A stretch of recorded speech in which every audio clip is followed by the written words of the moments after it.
All right, folks, this video is going to cover a brief introduction to how the enlargers work in our darkroom. I typically demo on these Nikkor enlargers. These three in the right-hand corner of the darkroom are all the same. There are a few little minor differences, but they operate mostly the same. Before I forget, one note about these enlargers is they all should be working properly. If during the course of the term you encounter an enlarger that doesn't turn on or light up like it's supposed to, please let me know. I have spare bulbs and can fix and replace enlarger bulbs so that they start working again. So these three enlargers right here all work the same way.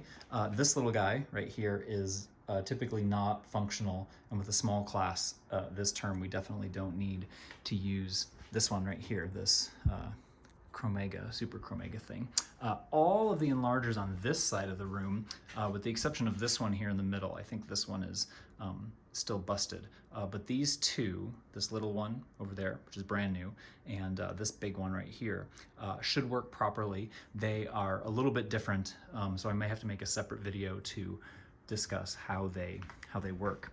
But the main elements of the enlarger are the enlarger head, which is this part at the top that contains a lens.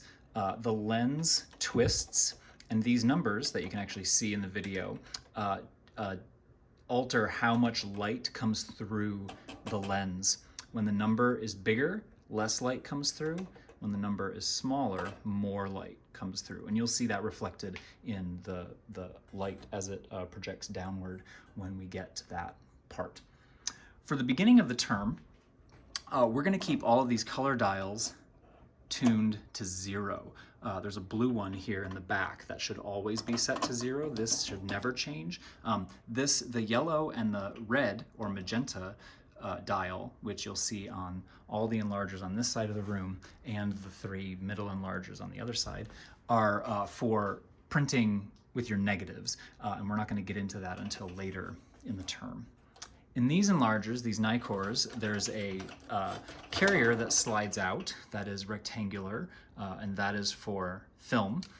When we're not using film, like these first couple projects, you leave that in and it creates a rectangular projection down here on the enlarger bed, this base down here. Let me move this easel out of the way. These Nikkors have large power switches, so that has to be turned on. And when that's turned on, the enlarger should be working. There are two different kinds of controls: an analog control, which I'll demo here first, and a digital control, which I'll turn on and demo second. The analog control has a switch that I think I can zoom in, there we go, that it has a T and an F, and this whole thing operates as a timer. And when the enlarger is set to T, the dial, which is set to 5, if I push this, the enlarger turns on. You can see my reflection, or the light reflected there. The timer counts down for 5 seconds, and then the enlarger turns off. So the T on here stands for timer mode. And when the timer mode is on, the enlarger will not turn on unless the timer is counting down.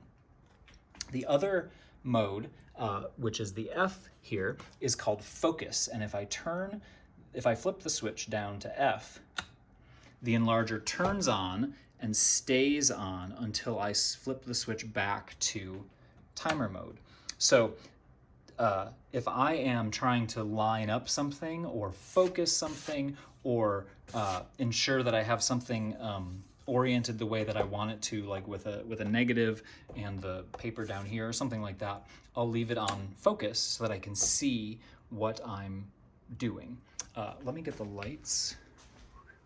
I'll turn my safe lights on, and that allows us to see, oh, this works great, the rectangle of light here. And remember what I said earlier about the lens. Where is it? There it is.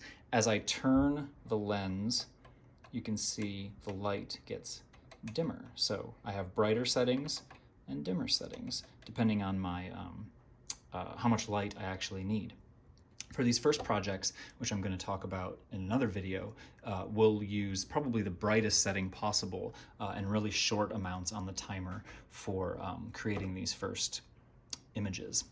The digital timer on this enlarger right here works similarly. There is in the lower right-hand corner, there's a focus and a time button, so that if I push focus, the enlarger turns on. Is this enlarger working? Maybe it's not. And if I push the time button, then the enlarger will only turn on when I push this start button. And the amount of time that I have is determined by these two dials. This dial controls the tens place, so that if I turn it to 1, I get 16 because this is set to 6. If I turn it to 2, I get 26 because this is set to 6. And if I want to change the ones place, it's the other dial. And you can see that it changes depending on where I turn that to 8, 9, 0, or whatever. There's also a sound button here that will make a beep when the timer gets to 0. And so if that sound annoys you, which it will, you can turn the timer off. So depending on which enlargers you get familiar with, you'll be dealing with the digital timer or you'll be dealing with the analog timer, but they both do basically the same thing. They just do it in different ways. And other videos are going to cover these assignments and how we use the enlarger itself. One last thing, I should have scripted this out, but I didn't, is all the enlargers have the ability to raise and lower the head of the enlarger, which will make the area that it projects larger or smaller. These enlargers, these Nicors, have a dial on the back right-hand side. If I loosen that by turning it towards myself, I can make the whole thing go up, or I can make the whole thing go down. When I make the whole thing lower, you'll notice my rectangle of light gets smaller and brighter, and as I raise it up, my rectangle gets bigger and dimmer. The other enlargers have little locking mechanisms on the stand and then a crank. The big enlarger, this one right here, this dichro enlarger, is going to be plugged in, and it has a toggle switch with a motor. It sounds like a forklift or a conveyor belt. This enlarger does all the same things with color controls and a digital timer, but I'll get into the details on this behemoth in another video.